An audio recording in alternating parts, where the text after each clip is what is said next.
ये एपिसोड एक महीने पहले की घटना से शुरू होता है जब क्रिस और हारकोट एक रेस्टोरेंट में होते हैं। एमिलिया अपनी नौकरी छूटने की शिकायत करती है, लेकिन क्रिस उसे जोर जोर से गाना गाकर और ढेर सारे शॉट्स ऑर्डर करके हंसाने की कोशिश करता है। दोनों नशे में झूमते हुए रेस्टोरेंट से बाहर निकलते हैं, तभी एक आदमी हारकोट से बदतमीजी करता है। हारकोट गुस्से में होती है, लेकिन क्रिस स्थिति को शांत कर देता है। फिर वे रात के आसमान के नीचे बैठकर एड्रियन की बातें करते हैं। तभी क्रिस एक बोट पर रॉक कॉन्सर्ट देखता है और दोनों वहां चले जाते हैं। वे जमकर नाचते हैं और एक दूसरे को चूमते हैं, लेकिन हारकोट तुरंत पीछे हट जाती है और वहां से चली जाती है। वर्तमान में क्रिस जेल में है और किसी से मिलने से इनकार कर रहा है। हारकोट फ्लैग के लिए काम कर रही है और क्वांटम अनफोल्डिंग चेंबर की खोज कर रही है, जहां सभी एजेंट हैजमैट सूट में होते हैं। एक मिशन के दौरान फ्लैरी क्यूपी की एक कहानी सुनाता है और वे एक दरवाजा खोजते हैं जो कैंडी जैसे दिखने वाले आयाम में खुलता है, जिसकी गुरुत्वाकर्षण शक्ति पृथ्वी जैसी है। अचानक घास हिलने लगती है और छोटे छोटे गॉब्लिन जैसे जीव हमला कर देते हैं। क्यूपी पर हमला होता है और एक साथी उसे बचाने की कोशिश करता है, लेकिन रस्सी काट दी जाती है। हारकोट कुछ जीवों को गोली मारती है और टीम वापस लौटती है, लेकिन तब तक क्यूपी की मौत हो चुकी होती है।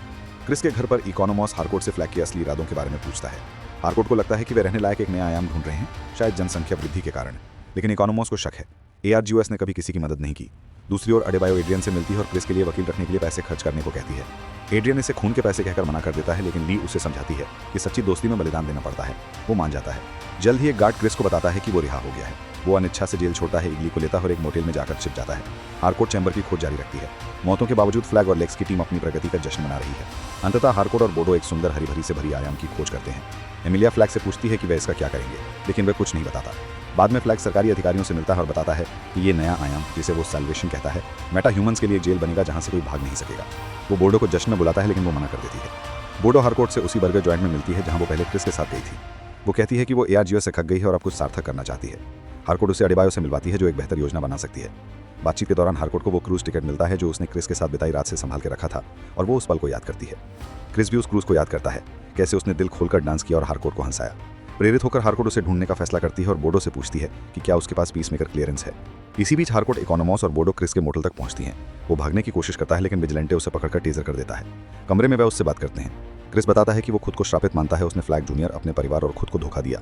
अडेबायो कहती है कि ये सब तब हुआ जब उसने अपने दिल की नहीं सुनी और दूसरों के आदेश माने, लेकिन जब वो अपने दिल की सुनता है तो वो लोगों की जिंदगी में प्यार और मायने लाता है। हारकोट भी मानती है कि वे सब एक दूसरे से जुड़े हुए हैं। क्रिस वापस जाने को तैयार हो जाता है, लेकिन पहले वो जानना चाहता है कि उस क्रूज पर हुआ चुंबन कुछ मायने रखता था या नहीं। हारकोट कहती है कि वो पल उसके लिए सब कुछ था। इसके बाद वे मिलकर एक नई एजेंसी बनाते हैं, चेकमेट, जिसमें बोडो, फ्लैरी और जूडो मास्टर भी शामिल होते हैं। वे एक टीम की तरह काम करते हैं और मजे करते हैं। क्रिस एक और रॉक क्रूज पर हारकोट के साथ जाता है, लेकिन ये शांति ज़्यादा देर नहीं टिकती। एक रात नकाबपोश लोग क्रिस को पकड़कर फ्लैग की फैसिलिटी में ले जाते हैं। फ्लैग बताता है कि वो देखना चाहता है कि इंसानी शरीर सैल्वेशन में लंबे समय तक कैसे टिकता है। ये उसके बेटे की मौत का बदला होगा। गेट बंद हो जाता है और क्रिस खुद को एक अनजान ग्रह पर अकेला पाता है। जैसे ही अजीब सी दहाड़ें गूंजती हैं, स्क्रीन काली हो जाती है।